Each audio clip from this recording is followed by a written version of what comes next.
Good morning बच्चों, आवाज आ रही है मेरी? हाँ सर आ रही है। Good morning sir. हाँ देखा है, टॉपिक केमिकल बॉन्डिंग था। तो एक बार जितना पार्ट हुआ है इसको फास्ट अपन रिवाइज कर लेते, फिर टॉपिक को कंटिन्यू करते।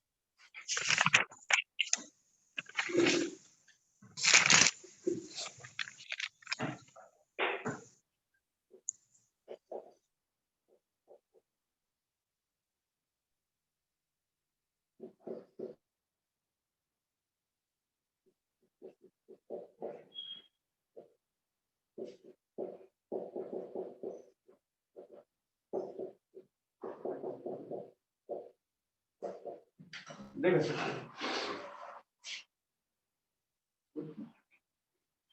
अगर इसका अपन फास्ट रिवीजन करें तो अगर केमिकल बॉन्डिंग को सच में देखें तो मैं आपसे पहले ही बोला था कि आपका भी 1% फास्ट भी नहीं हुआ।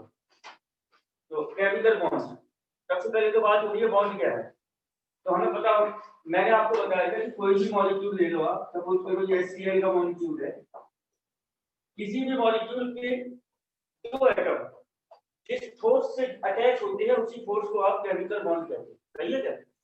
हाँ सर। ये फोर्स तीन टाइप का हो सकता है, वैन डेर वाल, हाइड्रोजन और केमिकल बॉन्ड खुद। वैन डेर वाल सबसे वीक फोर्स है या वीक बॉन्ड है, इसमें 8 किलो जूल से भी कम एनर्जी रखती है ब्रेक करने में। हाइड्रोजन बॉन्ड में 8 से 42 और केमिकल बॉन्ड में 42 किलो जूल से ज्यादा एनर्जी रखती है। केमिकल बॉन्ड की तीन वैरायटी है, कोवैलेंट, आयनिक और कोऑर्डिनेशन। आयनिक बॉन्ड कैसे बनता है? मेटल नॉन मेटल के बीच में बनने वाला बॉन्ड आयनिक बॉन्ड होता है। अब इसमें वो पीरियोडिक टेबल को मिक्स कर देगा। सबसे अच्छा मेटल कौन होगा? इसकी आयनाइजेशन एनर्जी कम होगी। नॉन मेटल कौन होगा? इसकी इलेक्ट्रॉन एफिनिटी ज्यादा होगी। तो यहां से वो पीरियोडिक टेबल को मिक्स कर लेगा आपके साथ। इसमें क्या होता है? आयनिक बॉन्ड में इलेक्ट्रॉन ट्रांसफर होते हैं, मेटल इलेक्ट्रॉन ट्रांसफर करता है, नॉन मेटल वही इलेक्ट्रॉन ले लेता है। कोवैलेंट बॉन्ड कैसे बनता है? इलेक्ट्रॉन की मेटल शेयरिंग होती है, इक्वल शेयरिंग। अगर एक की शेयरिंग हो रही है तो सिंगल बॉन्ड, दो इलेक्ट्रॉन की शेयरिंग हो रही है तो डबल बॉन्ड, तीन इलेक्ट्रॉन की शेयरिंग हो रही है तो ट्रिपल बॉन्ड। अब आ रही है कोऑर्डिनेशन बॉन्ड। अनइक्वल शेयरिंग होती है तो इलेक्ट्रॉनिकली रिच है, जिसके पास ज्यादा इलेक्ट्रॉन है तो दो इलेक्ट्रॉन डोनेट करता है, ये इसका साइन है। अब लुईस का ऑक्टेट रूल क्या है? दुनिया का हर एटम चाहता है कि 8 इलेक्ट्रॉन हो आउटर मोस्ट शेल में, लेकिन हाइड्रोजन हीलियम चाहता है कि 2 इलेक्ट्रॉन। मतलब बाकी सारे ऑक्टेट रूल फॉलो करेंगे और हाइड्रोजन और हीलियम न्यूक्लियस 2 इलेक्ट्रॉन वाले रूल फॉलो करेंगे। Lewis acid electronically deficient species is called Lewis acid. उसने बताया था कि पॉजिटिव चार्ज है और साथ में वेकेंट ऑर्बिटल है। इसके पास चार्ज है और साथ में वेकेंट ऑर्बिटल है या केवल वेकेंट ऑर्बिटल है, वो लुईस एसिड होगा। इसके पास नेगेटिव चार्ज है या लॉन पेयर है, वो लुईस बेस होगा, इलेक्ट्रॉनिकली डेफिशिएंट। और एक नई बात और, कोई भी लुईस एसिड नहीं होता, कोई भी लुईस बेस नहीं होता, वो सामने वाले के नेचर पर डिपेंड करता है। अगर सामने वाला लुईस एसिड है तो ये लुईस बेस होगा, सामने वाला लुईस बेस है तो ये लुईस एसिड। कोई दिक्कत बेटा? No sir. लगभग जितने क्वेश्चन बन सकते थे, जहां जहां कंफ्यूजन आ सकता था, वो सब मैंने आपकी कॉपी में करवा दिया। एक पार्ट मैंने और बताया था तो वैलेंस बॉन्ड थ्योरी। इसमें मैंने आपको कि लॉन्ग डिस्टेंस अट्रैक्ट दो फोर्स होते हैं, अट्रैक्शन और रिपल्शन। लॉन्ग डिस्टेंस पे अट्रैक्शन वर्क करता है, रिपल्शन वर्क नहीं करता। फिर मैंने आपको बताया था अट्रैक्शन की वजह से एनर्जी कम होती है, स्टेबिलिटी बढ़ती है। रिपल्शन की वजह से एनर्जी बढ़ती है और स्टेबिलिटी कम हो जाती है। और मैंने किस टाइप का ग्राफ बताया था आपको पोटेंशियल एनर्जी और डिस्टेंस में। हाँ सर। मैंने कहा था कि ये वाला पॉइंट है और इसको ब्रेक करने में जो एनर्जी दोगे उसी को आप काउंट एनर्जी। तो ये कुछ छोटे छोटे पार्ट्स है, गौर से देखो तो 1 2 ये 4 लाइनें ही मैंने आपको पढ़ाई है, बाकी सब टाइम 3 लेक्चर 4 लेक्चर जो हम प्रैक्टिस करेंगे। अगला है आपका एटॉमिक ऑर्बिटल। ओवरलैपिंग में पार्ट है एटॉमिक ऑर्बिटल। जब आपको ऑर्बिटल के बारे में पता होगा तभी ओवरलैपिंग की बात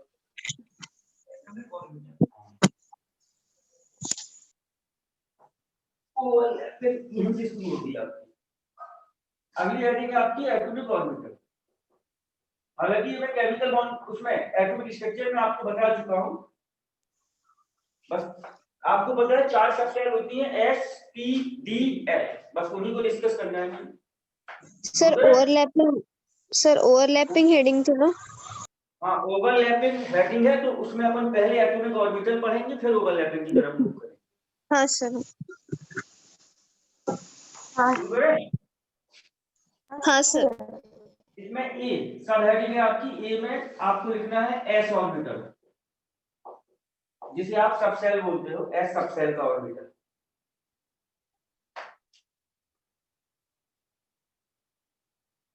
तो गौर से देखो, जो एस ऑर्बिटल है इसका स्फेरिकल शेप होता है क्या? हाँ। आपका स्फेरिकल शेप हो गया। ये बीच में इसका न्यूक्लियस होगा, न्यूक्लियस पे प्रोटॉन न्यूट्रॉन बना।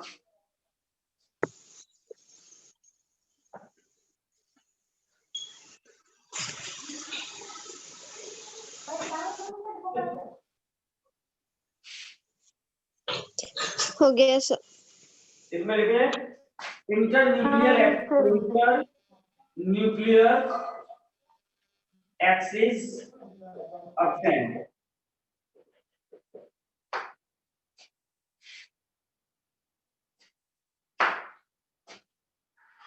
अगला है आपका पी ऑर्बिटल।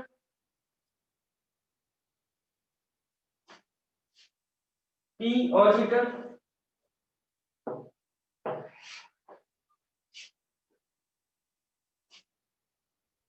आपको पता है जो पी ऑर्बिटल है उसका शेप ऐसे होता है क्या? डबल शेप हाँ, होता है क्या? डबल शेप होता है। आपको क्या होता है? हाँ। हाँ। अब देखो, पी के पास तीन ऑर्बिटल ऐसे होते हैं। पी के पास, पी है आपकी सबसेल, उसके पास तीन ऑर्बिटल होते हैं। एक का नाम होता है पी एक्स, एक का नाम होता है पी वाई, एक का नाम होता है पी जेड। हाँ। के पास तीन ऑर्बिटल होते हैं, मैंने आपको बताया है। एक का नाम पी एक्स, एक का पी वाई और पी जेड। शेप होती है ऐसी लंबन। हो गया? हाँ सर, हो गया। अब देखो जरा, इसका नाम पी एक्स है तो क्यों है, इसका नाम पी वाई है तो क्यों है, इसका पी जेड है तो क्यों है, ये भी आपको पता होना चाहिए। तो याद करो, मैंने आपको एटॉमिक स्ट्रक्चर में बताया था, ये मैं दोबारा करवा रहा हूँ। तीन एक्सिस आपने पढ़नी है, एक्स एक्सिस, वाई एक्सिस और जेड एक्सिस। जैसे मुझे इस बोर्ड को लगाना है तो ये वाली डिस्टेंस हो गई एक्स एक्सिस, ये वाली डिस्टेंस हो गई वाई एक्सिस, ये वाई हो गई, ये एक्स हो गई। और जेड क्या देखना है, कितना मोटा है ये, तो इतना मोटा है तो ये वाली डिस्टेंस हो गई जेड। समझ में आया नहीं आया? समझा सर। तीन एक्सिस होती है, एक्स वाई, लंबाई देखनी है एक्स समझा। से, चौड़ाई देखनी है वाई से, तो कितना मोटा है उसको देख लिया जेड एक्सिस। तो दिक्कत नो सर। अब इसके में सर। कैसे देखोगे? देखो,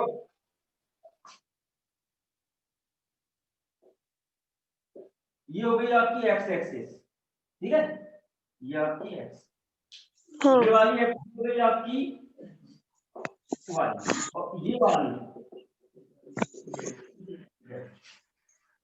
देखो, ये जो एक्स हो गई और ये आपकी वाई हो गई और ये z। अब देखें, टी का जो शेप होता है वो डबल शेप होता है। तो अगर आप इसको ऐसे बना दें,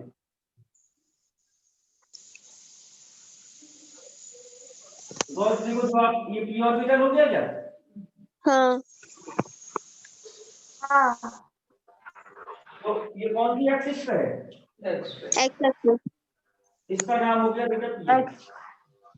समझ में आया नहीं आया? समझा सर। और समझा सर। होते हैं तो वैसे तीन बना रहा हूँ, अब आपको सब समझ में आ गया। ये हो गई आपकी एक्स एक्सिस, ये वाई हो गई और ये जेड हो गई। तो ये तो एक्स से भी है, ये वाई है आपका पी वन। तो आपको ये बात समझ में आ गई होगी कि जो इलेक्ट्रॉन डेंसिटी है वो कौन सी एक्सिस पे है?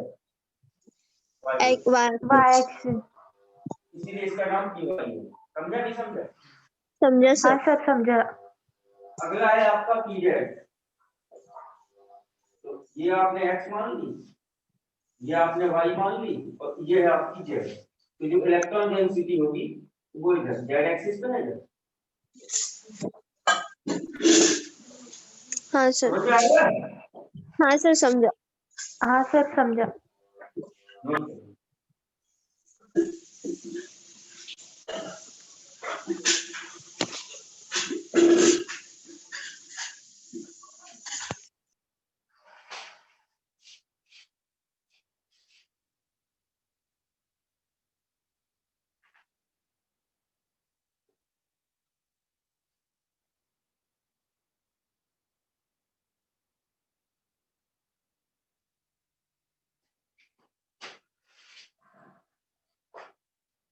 हो गए सर।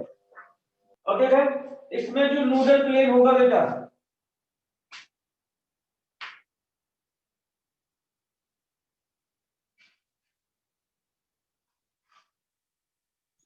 हो गया। यस हाँ सर। अब देखो इसमें ये एक्स है, तो इसमें जो प्लेन होगा वो वाई जेड प्लेन होगा। ऐसे प्लेन को अभी मैं सब समझा रहा हूँ, केवल आप इसके नीचे लिख लो बस। इसमें होगा वाई जेड नोडल प्लेन, इसमें वाई देखो तीन होते हैं, तीन एक्सिस हैं आपके सिलेबस में, एक्स वाई जेड। इसमें वाई है तो वाई को मिस कर दो। अब इसमें कौन सा प्लेन होगा? एक्स जेड नोडल प्लेन होगा। अब देखो एक्स वाई जेड होता है, जेड को मिस कर दो, इसमें एक्स वाई नोडल प्लेन होगा क्या? हाँ क्यों आया ये अभी मैं आपको समझा देता।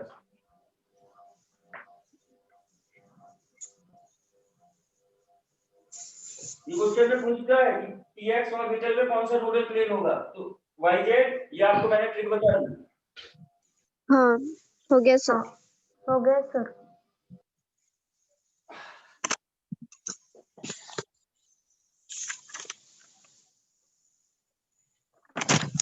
तो अब जाओ तो ट्रिक बता देना। देखो आपके पास तीन ऑर्बिटल होते हैं, px, py और pz। पीजेड तो आपकी ट्रिक क्या है? इसमें x तीन एक्सिस होती हैं, x y z। इसमें x है तो मिस कर दो, तो कौन सा है? yz वाला नोडल प्लेन। इसमें y है, y मिस कर दो, क्या है? xz वाला नोडल प्लेन। इसमें z है तो इस pz में कौन सा नोडल प्लेन होता है? X y. समझ में आया नहीं आया? समझा सर। हाँ सर समझा। ये तो हो गया याद रखने का तरीका। अब मैं आपको प्रूव करके दे रहा हूँ कि मतलब कोशिश कर रहा हूँ कि आपको समझ में आए। अब जैसे ऑप्शन तो याद रखने वाले तरीके से आएगा तो ऑप्शन तो आपसे हो जाएगा, लेकिन अब कॉन्सेप्चुअल इसमें क्या होता है वो अपन देख लेते हैं। इंटरमीडिएट एक्सेस ऑप्शन इंटरमीडिएट, इसका मतलब ये नोडल प्लेन, एक्स में कोई नोडल प्लेन नहीं। हाँ ठीक है। अब देखो बेटा पी ऑर्बिटल का शेप ऐसे होता है। आपको पता है कि एक ऑर्बिटल में दो इलेक्ट्रॉन रहते हैं क्या? हाँ सर। तो इसको आप चाहे ऐसे लिख दो चाहे ऐसे लिख दो, बात नहीं। देखो ये भी एक ऑर्बिटल, इसमें दो इलेक्ट्रॉन है क्या? हाँ तो चाहे आप ऐसे लिख दो चाहे ऐसे लिख दो, सच में ऐसे ही होता है, लेकिन हम अपनी क्वेश्चन को सॉल्व करने के लिए ऐसे बना लेते हैं ऐसे, लेकिन सच में ये ऐसे है, पहला ऑर्बिटल, दूसरा ऑर्बिटल और तीसरा। समझ में आया क्या? समझा सर। इसका नाम है आपका px, इसका py और pz। एक और ये भी px, py और p। कोई दिक्कत? No sir. तो सच में तो ऐसा होता है। और इलेक्ट्रॉन कहाँ होते हैं? इस वाले लूप पे और इस वाले लूप पे। देखो एक में दो होते थे, इस लूप पे।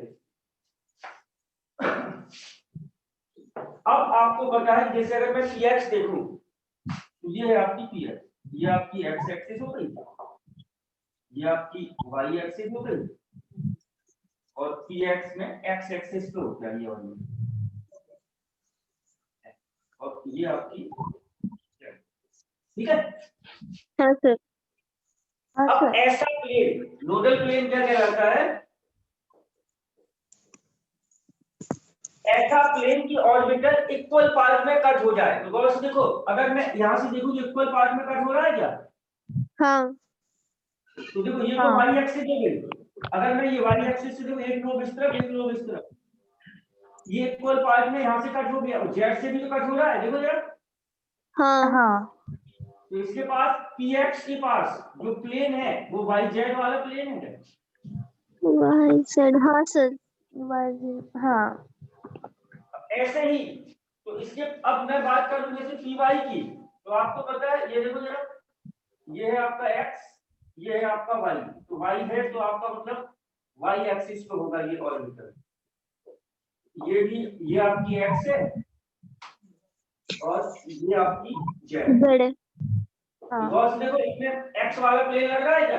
प्लेन क्या रहता है? ऐसा कट करो कि इक्वल पार्ट में कट हो जाए, देखो जरा। हाँ हाँ और देखो ये z वाला भी लग रहा है क्या?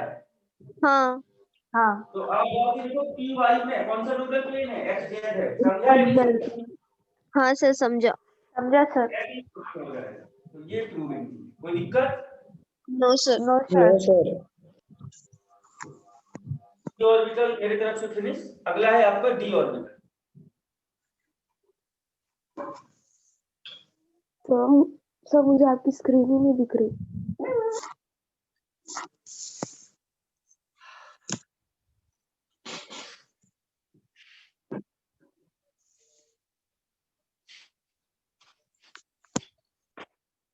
हो गया सर। अगला है आपका डी।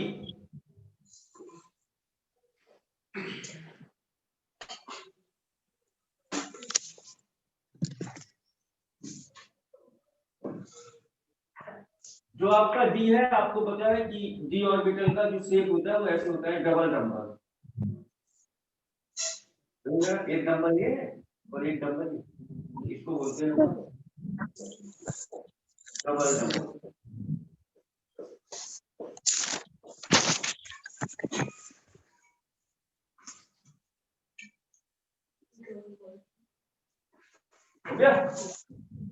सर एक मिनट।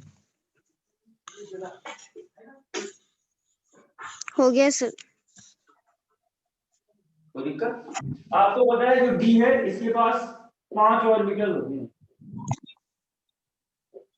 ठीक है, ये आपकी डी पर इसके पास है 5 ऑर्बिटल। जब आप इसको एनर्जी दोगे, स्ट्रक्चर बना लिया डबल डबल का? हाँ सर बना लिया। हाँ सर बना लिया।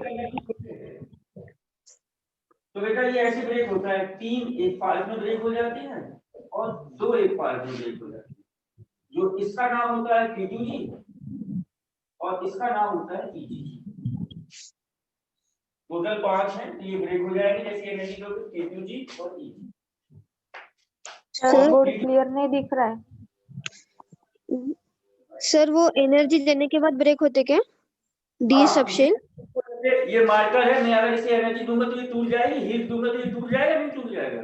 हाँ सर टूट टूट जाएगा, हाँ बराबर है सर टूट जाएंगे। एनर्जी दूंगा तो ये ब्रेक होगा, 3 एक तरफ और 2 एक तरफ। हो गया सर। सर अब देखिए T2G का जो T2G है इसका नाम है ट्रिपली डीजनरेट।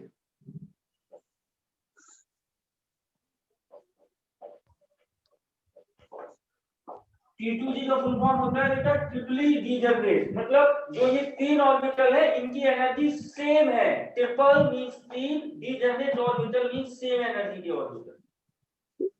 हाँ सर। और EG का फुल फॉर्म होता है बेटा डबली डीजनरेट।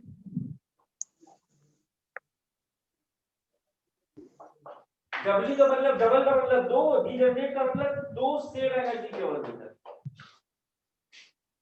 हो गया? हाँ सर हो गया। और देखो एक का नाम होता है इसमें DXY, एक का नाम होता है DYZ और एक ऑर्बिटल का नाम होता है DZX।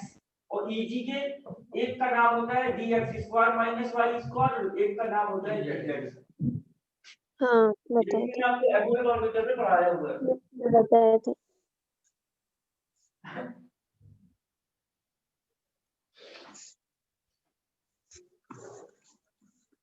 इस वाले ऑर्बिटल का नाम है XY, इसका YZ, इसका ZX, इसका X² - Y², एक का नाम है DZ। हो गया सर। सर वो ऊपर का क्या है? Double degenerate. डबल मींस 2 और डीजनरेट मींस सेम, तो 2 सेम एनर्जी के ऑर्बिटल है क्या? हाँ हाँ सर।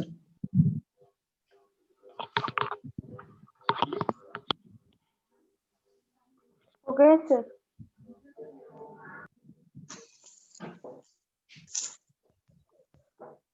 अब देखें अपनी कॉपी में, देखें आप T2G को मैंने 3 पार्ट में डिवाइड किया है, DXY, DYZ और DZX।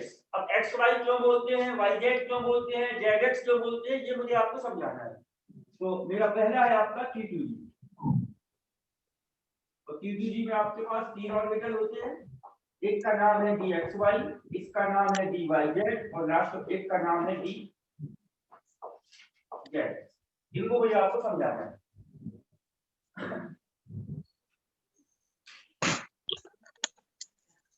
हो गया? हाँ सर हो गया। हाँ सर हो गए। अब देखो आपको पता है 3 एक्सिस होती है, ये हो गई आपकी एक्स एक्सिस, ये हो गई आपकी वाई एक्सिस, और ये हो गई आपकी जेड। कोई दिक्कत? No sir. अब हम पढ़ रहे हैं, पहला है हमारा डी एक्स वाई के बारे में पढ़ रहे हैं हम, डी एक्स वाई कैसे देखें। तो गौर से देखो, डी का जो शेप होता है वो ऐसे होता है डबल डंबल। अब मुझे इस डबल डंबल को इसमें अरेंज करना है एक्सिस वाले पार्ट में। देखो एक तो मैंने यहाँ अरेंज कर दिया, एक डंबल यहाँ अरेंज कर दिया, और एक डंबल मैंने यहाँ अरेंज कर दिया। अब देखो जो ये जेड है इसको मैं दिखा रहा हूँ ऐसे, सच में तो जेड ऐसे है ना, ये वाली एक्सिस क्या रहती है ना जेड। हाँ सर। गौर से देखो, जो ये वाला डंबल है ये किस किस के बीच में है, एक्स वाई के बीच में है क्या? हाँ। ये वाला डंबल किस किस के बीच में है? X y. ये वाला डंबल भी एक्स वाई के बीच में है क्या? हाँ। हाँ। इसलिए इसका नाम डी एक्स वाई ऑर्बिटल होता है, क्योंकि जो डी ऑर्बिटल होता है एक्स एक्सिस और वाई एक्सिस के बीच में होता है। समझा या नहीं समझा? समझा हाँ सर। सर, समझा सर।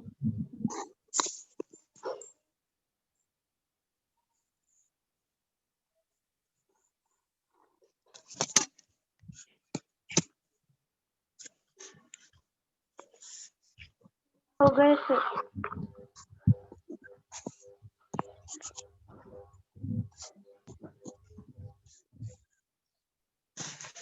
हो गया सर।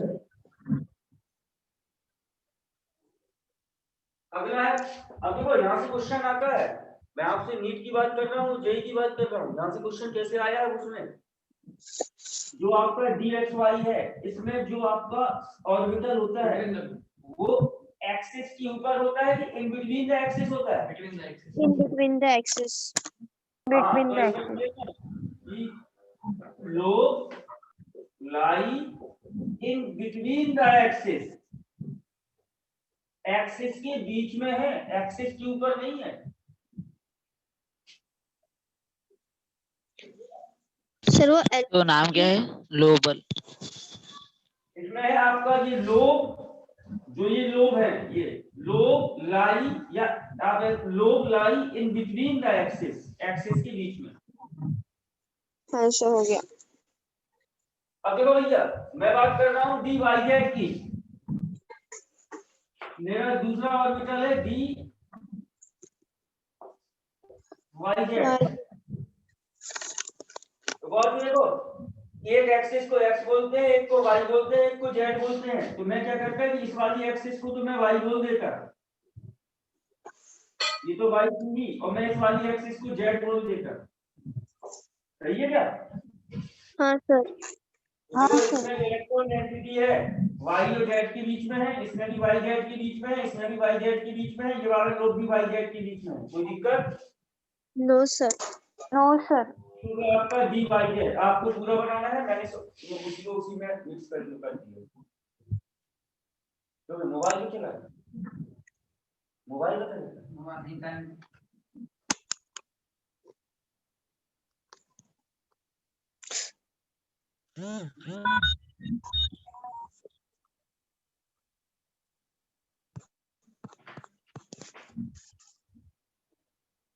हो गया सर। अब ये डी वाई जेड है, इसमें क्या है, lobe lie between the axis, इसमें भी वही चीज। हाँ। अब लास्ट है आपका डी जेड एक्स। तो आपको पता है मैं एक को मान लेता एक्स और एक एक्सिस को मान लेता जेड। तो एक्स और जेड के बीच में है इलेक्ट्रॉन डेंसिटी, इसमें भी एक्स जेड के बीच में है, इसमें भी एक्स जेड के बीच में है। तीसरा आपका ये होगा।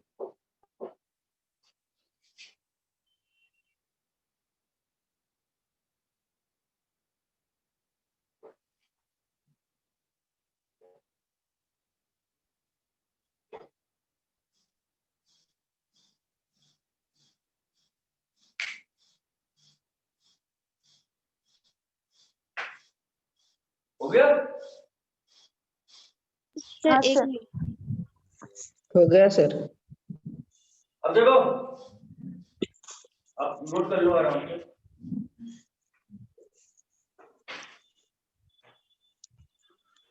हो गया सर। अब देखो भैया T2G में आपको क्या ऐसे याद रखना है, ये सब में तो एग्जाम में तो सीधे सीधे क्वेश्चन आता है। तो देखो T2G के 3 ऑर्बिटल होते हैं, dxy dyz dz। इसका मतलब क्या है कि जो इसका इलेक्ट्रॉन डेंसिटी है xy के बीच में, इसमें इलेक्ट्रॉन डेंसिटी y एक्सिस से z एक्सिस के बीच में है, इसमें इलेक्ट्रॉन डेंसिटी z एक्सिस और x एक्सिस के बीच में है। कोई दिक्कत? No sir. अब देखो एक ट्रिक याद रखो, एक ऑर्बिटल होता है dxy, एक होता है yz और एक होता है dzx। अब आपको पता है नोडल प्लेन 3 होते हैं x y z। अब देखो अगर इसमें मुझे नोडल प्लेन बताना है तो dxy में कौन सा प्लेन होगा, तो गौर से देखो x y में कौन है, Z। तो z का मल्टीप्लाई x में किया तो zx आया क्या? मल्टीप्लाई। हाँ। सुनो ये एक ट्रिक है क्वेश्चन सॉल्व करने की। अगर x y में कौन कौन से नोडल प्लेन होंगे, y z में कौन कौन से नोडल प्लेन होंगे और z x में कौन कौन से नोडल प्लेन होंगे, ये आपको मैं एक ट्रिक बता रहा हूँ। ट्रिक का मतलब होता है शॉर्टकट, और शॉर्टकट का कोई रूल नहीं होता। देखो dxy, अब 3 एक्सिस होती हैं x y z, x y में मिस कौन है? Z।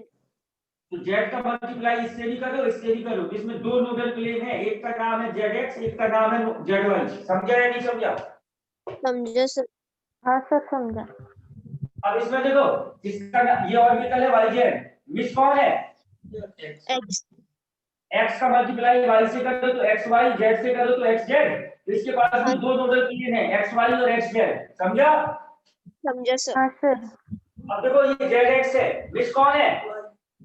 Y मिक्स है। इसके पास भी 2 नोडल प्लेन है, y का मल्टीप्लाई z से और y का मल्टीप्लाई x से। समझा या नहीं समझा?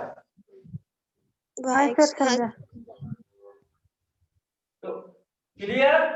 क्लियर। हाँ सर। और देखो dxy के पास 2 नोडल प्लेन होते हैं zx zy, yz के पास भी 2 नोडल प्लेन होते हैं xy xz और zx के पास भी 2 नोडल प्लेन होते हैं yz और xy।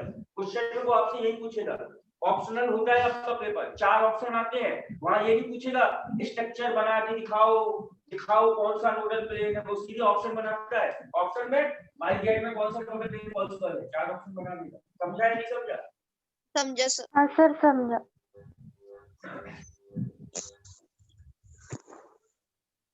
तो सबके पास 2 नोडल प्लेन होते हैं, एक ये और एक ये, इसके पास भी 2 नोडल प्लेन है, इसके पास भी 2 नोडल प्लेन है।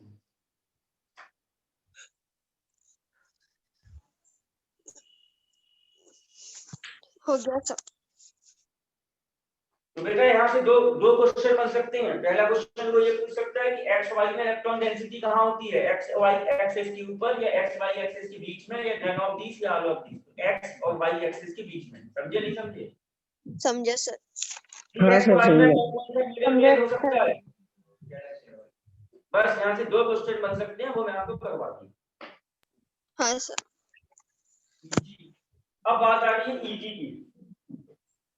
ई। हाँ इजी।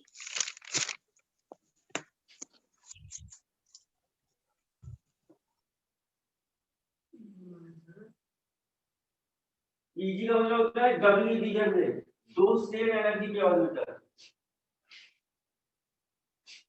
ये आपका ईजी के पास 2 होते हैं, एक का नाम होता है dx² - y² और एक का नाम होता है dz²। तो हम बात करेंगे अब dx² - y²। हाँ सर। अब और देखो इसका क्या होता है, इसका भी फंडा ये है कि ये हो गई आपकी x एक्सिस और ये हो गई आपकी y एक्सिस और ये आपकी y एक्सिस। अब देखो z एक्सिस ऐसे होती है, ऐसे मतलब ये बोर्ड कितना मोटा है मुझे ये देखना है कि z एक्सिस ऐसे जाती है, लेकिन मैं इसको बोर्ड पे नहीं बना पाता तो मैं इसको ऐसे लिख देता हूँ कि ये है z। इसका मतलब ये नहीं है कि ऐसे जा रही है, इसका मतलब है कि ये ऐसे जा रही है। समझ में आया नहीं आया? समझा सर। ये इसका एक्स वाई है तो देखो ये हो गया जो डी ऑर्बिटल है उसका शेप ऐसे होता है डबल नंबर, तो इसमें मुझे डबल नंबर सेट करना है। तो देखो एक इधर ये एक्स एक्सिस हो गई है, हो गई। हाँ। ये हो गई आपकी वाई एक्सिस, और देखो डबल डबल अरेंज हो गया। हाँ सर हो गया। देखो इसमें एक्सिस के ऊपर रहता है, जो ऑर्बिटल है वो कहाँ रहता है, एक्सिस के ऊपर है क्या? हाँ ऊपर है सर। ऊपर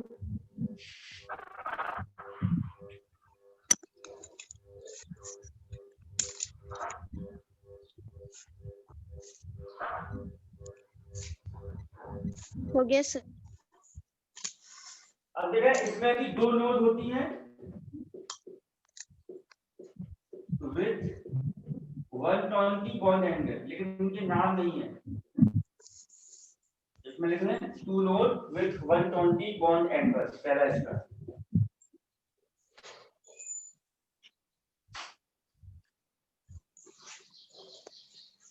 हो गया सर। दूसरा स्टार लिखें, इसमें इलेक्ट्रॉन डेंसिटी कहाँ है, एक्सिस के बीच में है कि एक्सिस के ऊपर है? ऊपर है, एक्सिस के ऊपर। है। और दूसरा स्टार लिखें, electron density lie on x and y axis. हाँ सर।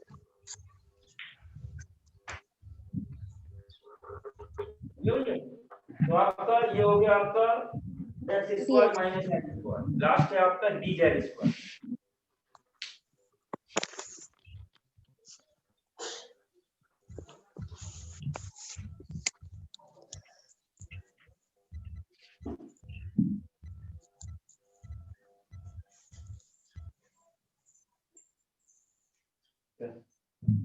हो गया सर। हाँ सर कर दो। हाँ सर कर दो। अब देख लीजिए dz स्क्वायर देख ले, देखो dz स्क्वायर आपको पता है d का सेट होता है डबल डंबल, और ये z एक्सिस है, तो मुझे z एक्सिस पे डबल डंबल अरेंज करना है। यहाँ से ये तो पता चल गया। और देखो इस वाली को आप x बोल रहे थे, ये वाली एक्सिस आपकी y थी, और ये वाली एक्सिस इसको आप डॉट डॉट डॉट करके लिख रहे थे, ये z एक्सिस नहीं है। हाँ सर। तो देखो मैं इसका नाम है dz स्क्वायर, तो मैं केवल z एक्सिस ले रहा हूँ, ये है मेरी z एक्सिस, कोई दिक्कत? No sir.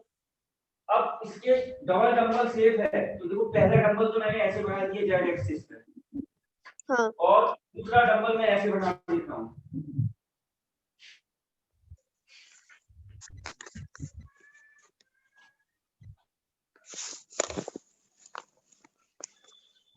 हो गए बेटा डबल डंबल, और दोनों डंबल z एक्सिस पे है क्या? हाँ सर जेड एक्सिस पे है। हाँ सर। आगे और देखो, अब होता क्या है कि ये भी ऊपर है और ये भी ऊपर है, तो इन दोनों में रिपल्सन होता है। देखो ये भी एक डंबल है, ये भी डंबल है, दो सेम चार्ज पे रिपल्सन होता है, तो ये अपने आप को ऐसे अरेंज कर देता है। ये जो z एक्सिस थी, ये हो गया पहला वाला डंबल, और दूसरा वाला डंबल ऐसे चला जाता है, ऐसे। समझा नहीं समझा? समझा सर। और देखो ये वाला डंबल ऐसे किताबों में ऐसे स्ट्रक्चर भी बना है, ये वाला डंबल इसको कस के पकड़ लेता है ऐसे, समझ में आ रहा है? ये इसको मैंने ऐसे लिखा दिया, कोई दिक्कत? No sir. No sir.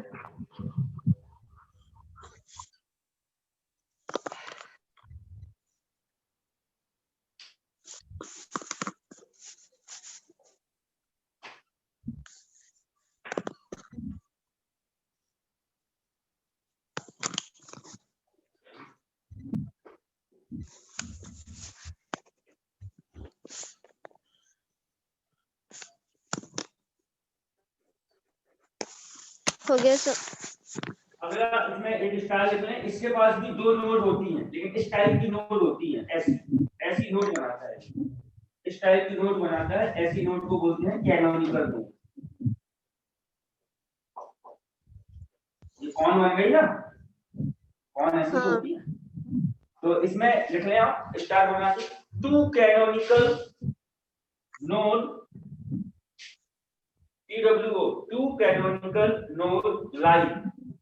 Sir वो CA डबल NaCl है क्या? CA NaCl। हाँ, टू कैनोनिकल नोड लाइन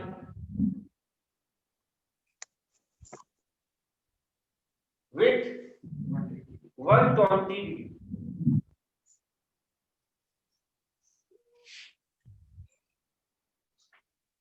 नहीं इसमें बेटा 45 डिग्री है, 120 45 डिग्री।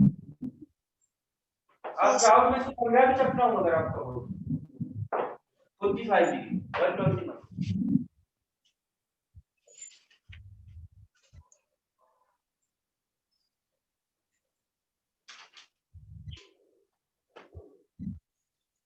हो गया। हाँ सर वो कैनोनिकल अरे बेटा ये कौन टाइप का स्ट्रक्चर बनता है जब हम इसमें प्लेन लगाते हैं वैसे आपकी ये कौन ही जो है CANNONICAL कैनोनिकल हो गया। हाँ हो गया। अगला आपका देखो मैंने आपको F की तो एनर्जी हाई है तो हमें इसकी सेफ ही पता नहीं थी, इसको अरेंज तो कर नहीं पाएंगे। S की हमें सेफ पता थी, हमने उसको अरेंज कर दिया। P की सेफ पता थी, उसको अरेंज कर दिया। D की सेफ पता थी, उसकी अब F की इतनी हाई एनर्जी हमें उसका स्ट्रक्चर ही नहीं पता तो हम उसको फिर एक्सिस में अरेंज नहीं कर पाएंगे। हाँ तो सर। अब हम ओवरलैपिंग के कॉन्सेप्ट की तरफ। अगला है आपका ओवरलैपिंग।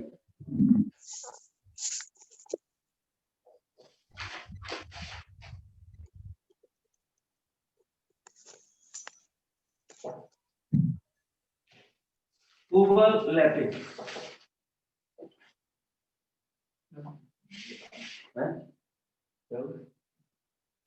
ओवरलैपिंग जो आपकी हेडिंग थी अब उसको बताने की जरूरत है। अब ओवरलैपिंग मुझे ऑर्बिटल की शेप बतानी थी, अब ओवरलैपिंग की डेफिनेशन लिखवा रहा हूं तो आप लिख लें ओवरलैपिंग।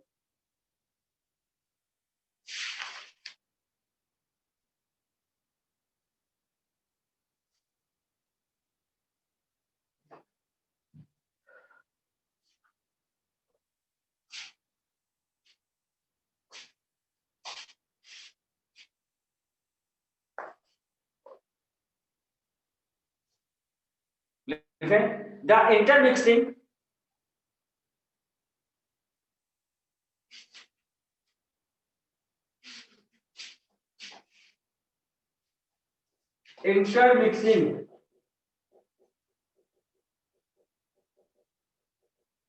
इसी को एक नाम और होता है penetration.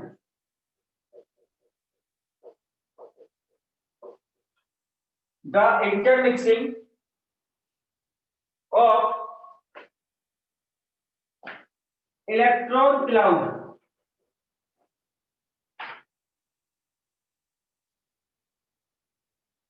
the intermixing of electron cloud of atomic orbital